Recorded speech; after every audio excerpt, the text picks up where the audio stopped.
पहला सवाल है GS1 फिजिकल ज्योग्राफी 2022 15 मार्क्स का। Troposphere is a very significant atmospheric layer that determines weather processes. How? Okay, तो इसको अनपैक करते हैं। ट्रोपोस्फेयर जो अर्थ की सबसे नीचे वाली एटमॉस्फेरिक लेयर है, लगभग 8 से 18 किलोमीटर तक। आखिर वेदर के लिए इतनी सिग्निफिकेंट क्यों है? इसके पीछे कुछ की कैरेक्टरिस्टिक्स हैं। पहला, टेम्परेचर प्रोफाइल। जैसे जैसे आप ट्रोपोस्फेयर में ऊपर जाते हैं, टेम्परेचर जनरली कम होता है। इसे कहते हैं negative lapse rate. Negative lapse rate. हाँ, टिपिकली अराउंड 6.5 डिग्री सेल्सियस पर किलोमीटर। ये टेम्परेचर डिक्रीज बहुत इंपॉर्टेंट है क्योंकि ये वर्टिकल मिक्सिंग ऑफ एयर को इनकरेज करता है। अच्छा, वर्टिकल मिक्सिंग। हाँ, मतलब गर्म हवा ऊपर उठती है, ठंडी होती है, ठंडी हवा नीचे आती है। इससे अनस्टेबल कंडीशंस बनती हैं जो क्लाउड फॉर्मेशन और प्रेसिपिटेशन के लिए जरूरी हैं। अगर ये ग्रेडियंट ना हो तो क्या लगता है हमारा वेदर कितना डिफरेंट होता? हाँ, ये वर्टिकल मिक्सिंग तो काफी फंडामेंटल लगता है। और क्या चीज ट्रोपोस्फेयर को इतना स्पेशल बनाती है वेदर के लिए? दूसरा मेजर फैक्टर है वाटर वेपर कॉन्सेंट्रेशन। ये लेयर एटमॉस्फेयर का लगभग 90% टोटल वाटर वेपर होल्ड करती है। 90%? हाँ, 90%। यही मॉइस्चर रॉ मटेरियल है क्लाउड्स के लिए, बारिश, बर्फ, फॉग, मतलब सभी तरह की प्रेसिपिटेशन के लिए। और ये एटमॉस्फेरिक सर्कुलेशन पैटर्न्स को भी ड्राइव करता है। इनफैक्ट सैटेलाइट्स जैसे इनसैट 3D से जो डेटा मिलता है, स्पेसिफिकली अपर ट्रोपोस्फेरिक ह्यूमिडिटी या UTH का मेजरमेंट, वो डायरेक्टली वेदर फोरकास्टिंग में यूज होता है। मतलब कमाल है कि इतना सारा मॉइस्चर एक ही लेयर में कॉन्सेंट्रेटेड है। इसका डेली वेदर एक्सपीरियंस पर क्या असर पड़ता होगा? 90% तो वाकई बहुत ज्यादा कॉन्सेंट्रेशन है। तो ये टेम्परेचर ग्रेडियंट और वाटर वेपर मिलकर एक्चुअल वेदर फिनोमेना कैसे क्रिएट करते हैं? प्राइमरीली दो मैकेनिज्म्स के थ्रू। पहला, कन्वेक्शन एंड मिक्सिंग। वो वर्टिकल मूवमेंट जिसकी हमने बात की, गर्म हवा का ऊपर उठना, ठंडी हवा का नीचे आना, ये एटमॉस्फेरिक इंस्टेबिलिटी क्रिएट करता है। अच्छा। इसी इंस्टेबिलिटी से वेदर इवेंट्स जैसे थंडरस्टॉर्म्स और साइक्लोन्स फ्यूल होते हैं। एक पर्सपेक्टिव के लिए 2023 का रीसेंट डेटा बताता है कि इंडिया ने मॉनिटर किए गए 273 दिनों में से 235 दिन एक्सट्रीम वेदर इवेंट्स एक्सपीरियंस किए। ये लगभग 86% टाइम हुआ। 86%? हाँ, ये डायनामिज्म लार्ज एक्सटेंट तक एक ट्रोपोस्फेरिक फिनोमेना है। क्या रीसेंट ईयर्स में एक्सट्रीम वेदर इवेंट्स की फ्रीक्वेंसी या इंटेंसिटी में कोई बढ़ोतरी नोटिस की गई है? ये इंडिया वाला स्टेटिस्टिक तो काफी स्टार्क है। दूसरा मैकेनिज्म क्या है? दूसरा है heat and energy transfer. Troposphere planet पर हीट को मूव करने के लिए क्रूशियल है।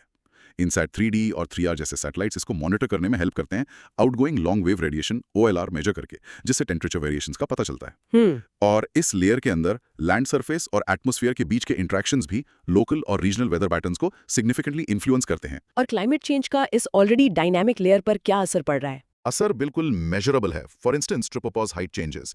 ERA5 रीएनालिसिस डेटा यूज करके ये European centre for medium range weather forecast का एक comprehensive global climate data set है जो 1980 से 2021 तक कवर करता है।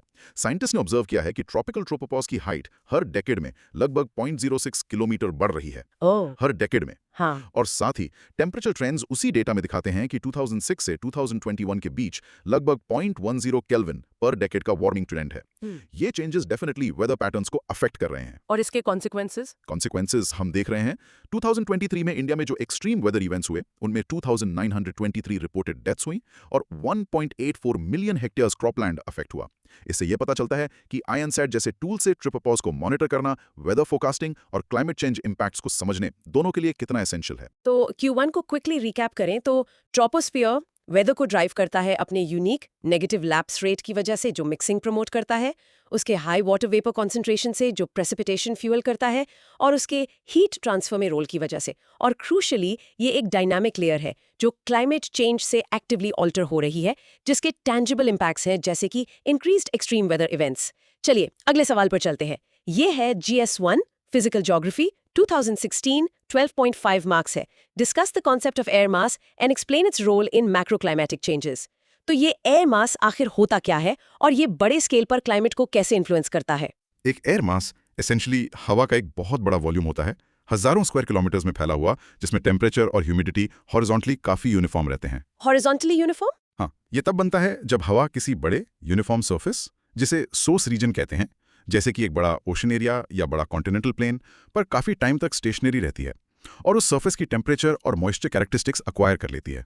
एक अच्छा सोर्स रीजन क्या डिफाइन करता है और इन एयर मासेस को क्लासिफाई कैसे करते हैं? सोर्स रीजन को बड़ा होना चाहिए और टेम्परेचर और मॉइस्चर में हॉरिजॉन्टली यूनिफॉर्म होना चाहिए। क्लासिफिकेशन दो मेन क्राइटेरिया पर बेस्ड है। 1, टेम्परेचर। सोर्स रीजन के लैटिट्यूड के बेसिस पर हम उन्हें क्लासिफाई करते हैं tropical, T warm, polar, P cold या arctic, A very cold. 2, moisture content. Source surface के नेचर के बेसिस पर वो या तो मैरीटाइम, M मॉइस्ट, ओशंस के ऊपर ओरिजिनेट होने वाले होते हैं, या कॉन्टिनेंटल सी ड्राई लैंड के ऊपर ओरिजिनेट होने वाले। अच्छा, टेम्परेचर और मॉइस्चर। हाँ, इनको कंबाइन करके टाइप्स बनते हैं, जैसे सीपी कॉन्टिनेंटल पोलर कोल्ड और ड्राई जो साइबेरियन हाई जैसे रीजन्स पर बनता है, या एमटी मैरीटाइम ट्रॉपिकल वार्म और मॉइस्ट जो पैसिफिक जैसे ट्रॉपिकल ओशंस पर बनता है। इंडिया के कॉन्टेक्स्ट में सोचें तो कौन से एयर मासेस यहाँ के क्लाइमेट में ज्यादा डोमिनेंट होंगे? ये क्लासिफिकेशन समझ में आता है। अब क्रूशियल पार्ट, ये मूविंग एयर मैसेज मैक्रोक्लाइमेटिक चेंजेस कैसे लाते हैं? जब ये मैसिव एयर बॉडीज अपने सोर्स रीजन से मूव करते हैं और एक दूसरे से इंटरेक्ट करते हैं तो वो सिग्निफिकेंट क्लाइमेटिक शिफ्ट्स लाते हैं, जैसे कि टेम्परेचर वेरिएशंस। जब एक कोल्ड एयर मैस जैसे पोलर पी या आर्कटिक ए साउथवर्ड मूव करता है वार्मर रीजन्स में, तो टेम्परेचर में अचानक गिरावट आती है, जिससे कोल्ड वेव्स आती हैं। कोल्ड वेव्स, हाँ। आईएमडी ने ऐसा एक इवेंट जनवरी 2023 में रिपोर्ट किया था, जब स्ट्रॉन्ग जेट स्ट्रीम विंड्स 140 से 160 नॉट्स कोल्ड एयर पंजाब और हरियाणा में लाई, जिससे टेम्परेचर्स 2 से 5 डिग्री सेल्सियस तक गिर गए। प्रेसिपिटेशन पैटर्न्स, दो अलग एयर मासेस के इंटरेक्शन जोन को फ्रंट कहते हैं, और ये कन्वर्जेंस अक्सर फ्रंटल प्रेसिपिटेशन का कारण बनता है। अगर एक एयर मास को माउंटेन बैरियर के ऊपर उठना पड़े तो ऑरोग्राफिक रेनफॉल होती है। ऑरोग्राफिक, माउंटेन्स के कारण। करेक्ट। और कभी-कभी एयर मास के अंदर की इंस्टेबिलिटी इंटेंस क्यूमुलोनिम्बस क्लाउड्स बना सकती है, जिससे क्लाउड बर्स्ट हो सकते हैं। मतलब एक्सट्रीमली हैवी रेनफॉल 100 mm/h से ज्यादा एक localised area 20 to 30 square kilometres में। Air quality impact. Air masses सिर्फ टेम्परेचर और मॉइस्चर ही नहीं कैरी करते, वो पोल्यूटेंट्स को भी ट्रांसपोर्ट और ट्रैप कर सकते हैं। अच्छा, पोल्यूटेंट्स भी। पार्टली मेट्रोलॉजिकल कंडीशंस के कारण जिसमें ट्रैप्ड एयर मासेस इन्वॉल्व थे। कभी नोटिस किया है कि एयर क्वालिटी कैसे अचानक रात भर में बदल जाती है? एक इनकमिंग एयर मास इसका रीजन हो सकता है। एयर क्वालिटी से कनेक्शन इंटरेस्टिंग है। क्या रीजनल वेदर सिस्टम्स पर स्पेसिफिक इफेक्ट्स हैं, जैसे इंडियन मॉनसून? बिल्कुल। मॉनसून डायनामिक्स, इंडियन ओशन से maritime tropical MT air masses का मूवमेंट इंडियन समर मॉनसून का एक फंडामेंटल ड्राइवर है। अभी स्टडीज भी चल रही हैं, सोर्सेज में मेंशन 2023-2025 के लिए प्लान्ड, जो ट्रोपोस्फेरिक एरोसॉल्स और मॉनसून सर्कुलेशन के कॉम्प्लेक्स इंटरप्ले को एक्सप्लोर कर रही हैं, जिसमें ये एयर मासेस इन्वॉल्व होते हैं। Extreme weather events, cold waves के अलावा एयर मासेस का इंटरेक्शन इंटेंस रेनफॉल इवेंट्स ला सकता है, जैसा हमने डिस्कस किया। इसके विपरीत कुछ एयर मासेस से जुड़े बड़े stagnant high pressure systems heat waves का कारण बन सकते हैं। तो एयर मासेस को समझना जरूरी है। हाँ, इसलिए एयर मासेस को समझना मीटियोरोलॉजिकल फोरकास्टिंग और climate change adaptation strategies develop करने के लिए एसेंशियल है। ठीक है, Q2 का रिकैप। एयर मासेस बड़े यूनिफॉर्म एयर बॉडीज हैं जो सोर्स रीजन से कैरेक्टरिस्टिक्स लेते हैं। क्लासिफिकेशन टेम्प, टीपीए और मॉइस्चर एमसी पर बेस्ड। उनका मूवमेंट और इंटरैक्शन मैक्रो क्लाइमेटिक चेंजेस के की ड्राइवर्स हैं, जो temperature, cold waves, precipitation, frontal, orographic, cloud bursts, air quality और इंडियन मॉनसून जैसे मेजर रीजनल सिस्टम्स को इन्फ्लुएंस करते हैं। अब चलते हैं पोल्स की तरफ। ये क्वेश्चन है GS1 फिजिकल ज्योग्राफी 2021 15 मार्क्स से। How do the melting of the Arctic ice and glaciers of the Antarctic differently affect the weather patterns and human activities on the Earth? ये इंट्रीगिंग है। दोनों poles पिघल रहे हैं, पर इनके इम्पैक्ट्स अलग हैं। कैसे? यस, ये डिफरेंशियल इम्पैक्ट क्रूशल है। चलिए आर्कटिक से शुरू करते हैं। आर्कटिक आइस के पिघलने के प्राइमरी इम्पैक्ट्स हैं ओशन सर्कुलेशन चेंजेस। जब आर्कटिक सी आइस पिघलता है तो नॉर्थ अटलांटिक में काफी फ्रेश वाटर जाता है। ये सरफेस वाटर की सैलिनिटी और डेंसिटी कम करता है, जो potentially Atlantic meridional overturning circulation या एमोक को स्लो डाउन कर सकता है। एमोक को स्लो डाउन? हाँ, एमोक एक मेजर ओशन करंट सिस्टम है, एक जायंट कन्वेयर बेल्ट की तरह, जो ग्लोबली हीट डिस्ट्रीब्यूट करता है, खासकर वेस्टर्न यूरोप को गर्म रखता है। इसके स्लो होने से रीजनल और इवन ग्लोबल क्लाइमेट पैटर्न्स पर सिग्निफिकेंट कॉन्सिक्वेंसेस हो सकते हैं। क्या लगता है, इस मेजर हीट ट्रांसपोर्ट सिस्टम के कमजोर होने के क्या नॉक ऑन इफेक्ट्स हो सकते हैं? जेट स्ट्रीम डिस्ट्रप्शन, आर्कटिक बाकी प्लैनेट से बहुत तेजी से गर्म हो रहा है। इस फिनोमेनॉन को पोलर एम्प्लीफिकेशन कहते हैं। इससे आर्कटिक और मिड लैटिट्यूड्स के बीच टेम्परेचर डिफरेंस कम हो रहा है। टेम्परेचर डिफरेंस कम हो रहा है? हाँ, यह reduced gradient polar jet stream को वीकन करता है, जिससे वो ज्यादा वेवी हो जाती है और ज्यादा मेंडर करने लगती है। वेदर एक्सट्रीम्स, एक मेंडरिंग जेट स्ट्रीम अक्सर ज्यादा परसिस्टेंट वेदर पैटर्न्स लाती है। इसका मतलब कुछ रीजन्स में लंबी हीट वेव्स जैसे यूरोप और नॉर्थ अमेरिका में, दूसरे रीजन्स में एक्सटेंडेड कोल्ड स्पेल्स और मिड लैटिट्यूड्स में पोटेंशियली ज्यादा फ्रीक्वेंट एक्सट्रीम प्रेसिपिटेशन इवेंट्स, क्योंकि वेदर सिस्टम्स धीरे मूव करते हैं। ह्यूमन एक्टिविटीज इंपैक्ट, एक तरफ आर्कटिक मेल्ट से नए शिपिंग रूट्स खुल रहे हैं, जैसे नॉर्थ वेस्ट पैसेज, और पोटेंशियली मिनरल रिसोर्सेज ज्यादा एक्सेसिबल हो रहे हैं। दूसरी तरफ ये इंडिजिनस कम्युनिटीज के ट्रेडिशनल लाइफस्टाइल्स के लिए एक गंभीर खतरा है, जो स्टेबल आइस एनवायरनमेंट पर डिपेंड करते हैं। तो Arctic melt primarily northern hemisphere के वेदर को डिसरप्ट करता है विया जेट स्ट्रीम और ओशन सर्कुलेशन एमॉक, और साथ ही इकोनॉमिक अपॉर्चुनिटीज और लोकल कम्युनिटीज के लिए सिग्निफिकेंट रिस्क्स का मिक्स क्रिएट करता है।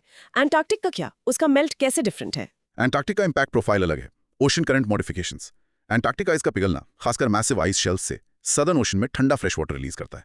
यह एंटार्क्टिक सर्कमपोलर करंट ACC दुनिया का सबसे बड़ा ओशन करंट को अफेक्ट करता है, और डीप ओशन वाटर के फॉर्मेशन को इन्फ्लुएंस करता है, जो global deep ocean circulation patterns को ड्राइव करता है। ACC और डीप ओशन सर्कुलेशन। हाँ, इसको डिसरप्ट करने से ओशंस में हीट, न्यूट्रिएंट्स और ऑक्सीजन का ग्लोबल डिस्ट्रीब्यूशन बदल सकता है। सी लेवल राइज ये शायद सबसे सिग्निफिकेंट डिफरेंस है।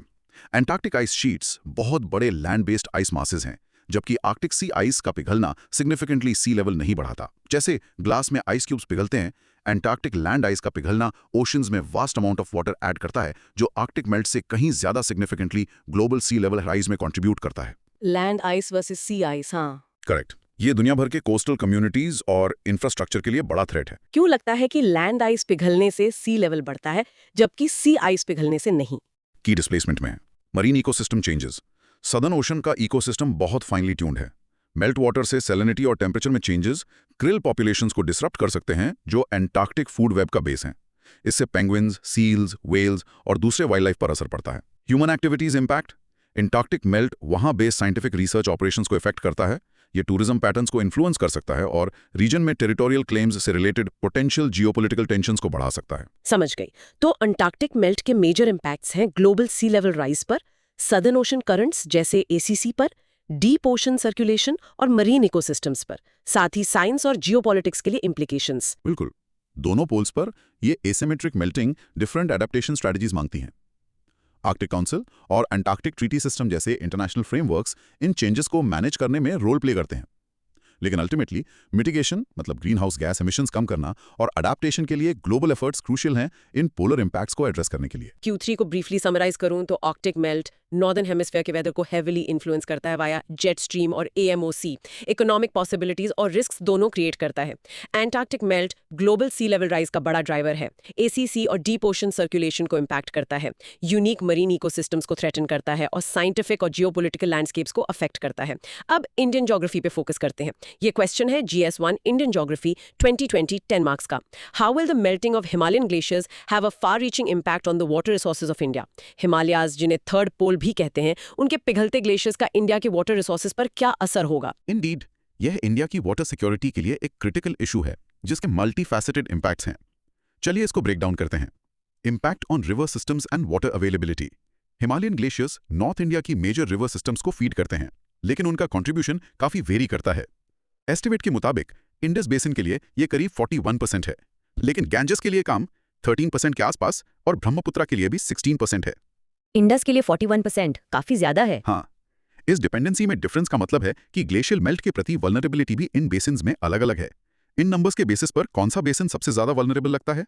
इसके अलावा ग्लेशियल मेल्ट और रन ऑफ के सीजनल पैटर्न्स बदल रहे हैं।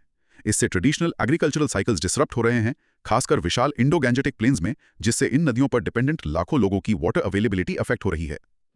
मॉनसून्स में फ्लैश फ्लड्स का बढ़ता रिस्क देख रहे हैं, साथ ही लीन ड्राई सीजन्स में बढ़ती वाटर स्कार्सिटी भी। एग्रीकल्चर और बेसिक वाटर अवेलेबिलिटी के अलावा इंडिया के एनर्जी सेक्टर पर क्या इम्पैक्ट है? इम्पैक्ट सिग्निफिकेंट है, खासकर हाइड्रो पावर जनरेशन पर।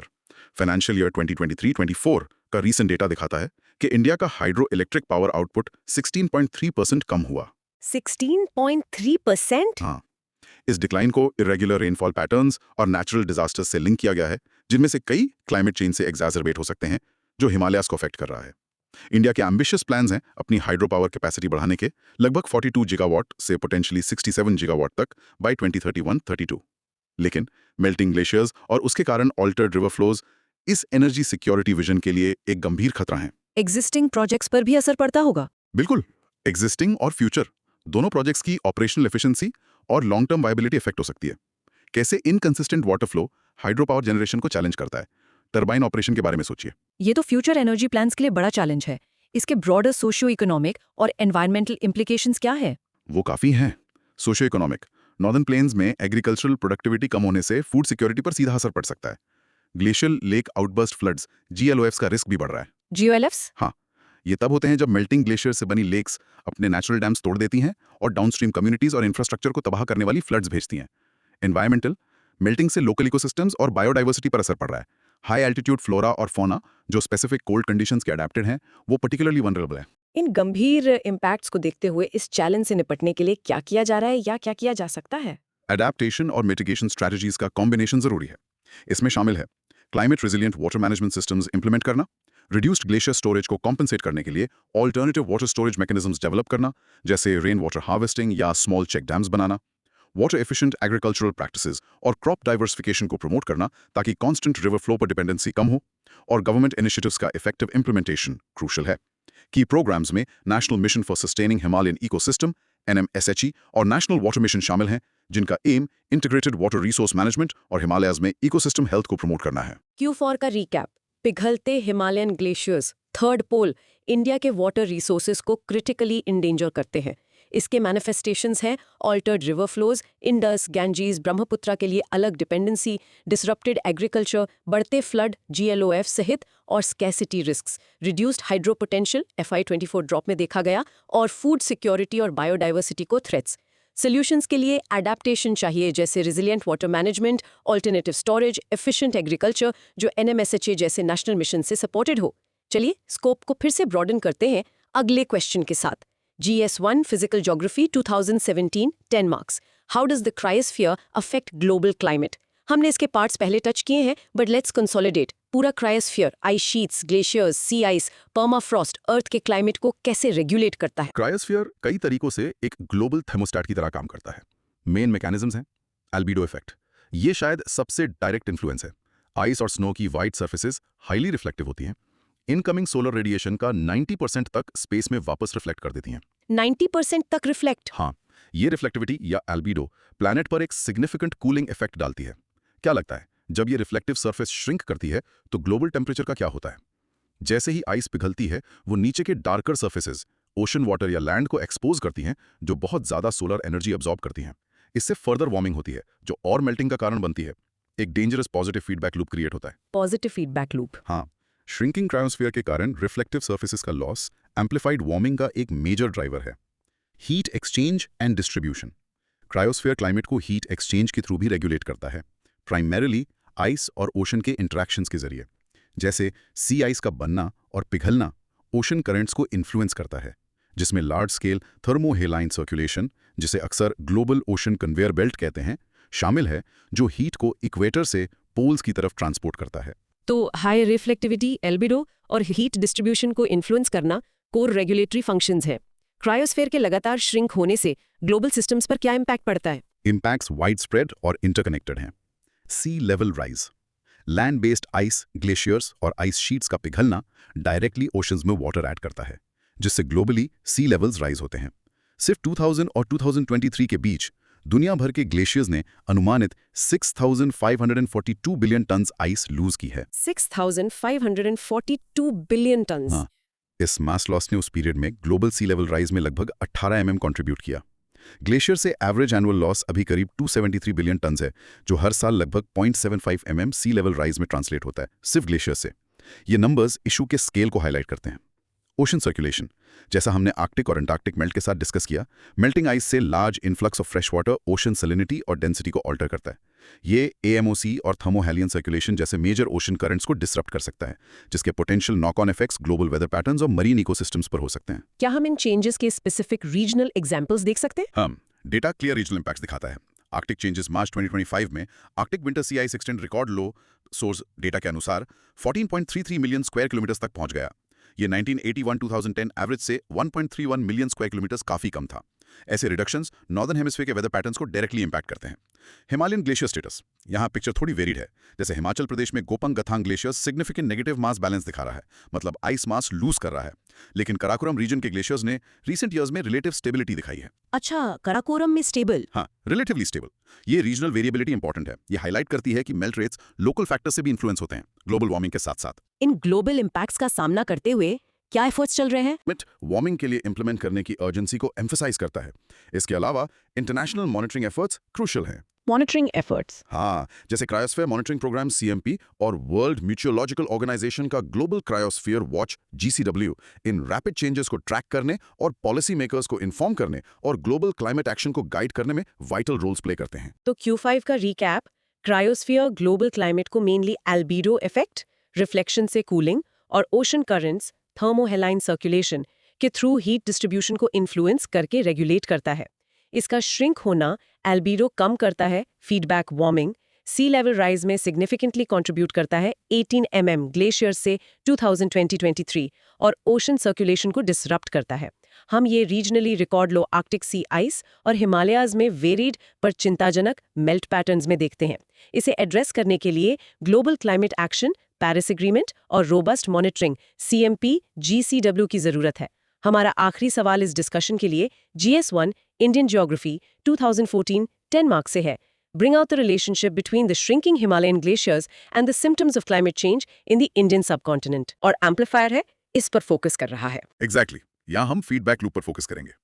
क्लाइमेट चेंज हिमालयन ग्लेशियर्स को कैसे इंपैक्ट कर रहा है और वो पिघलते ग्लेशियर्स बदले में सबकॉन्टिनेंट में क्लाइमेट चेंज के सिम्टम्स को कैसे मैनिफेस्ट कर रहे हैं या एग्जैसरबेट कर रहे हैं।